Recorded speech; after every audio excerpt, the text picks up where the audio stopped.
Zieči, kā var pateikt, vai ir labs koks?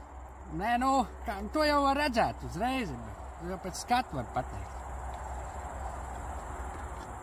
Kā to var redzēt? Varbūt tu redzi?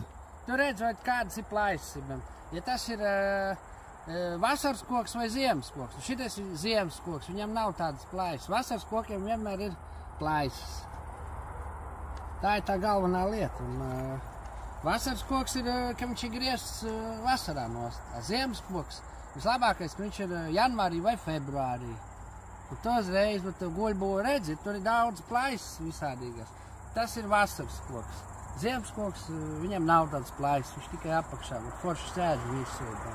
Šitais Timberā, Timber Market LV aķiks saliku. Uz Blankas un Balvankas saliku aķiks, aizsūtīja piedāvājumu, to pieprasījumu, viņi man tur nāca štābeļiem. Visus tik spēja izvēlēties. Man vajag uztaisīt terasi, līdz kamēr vēl lieta nesākās. No tā, tādas lietas.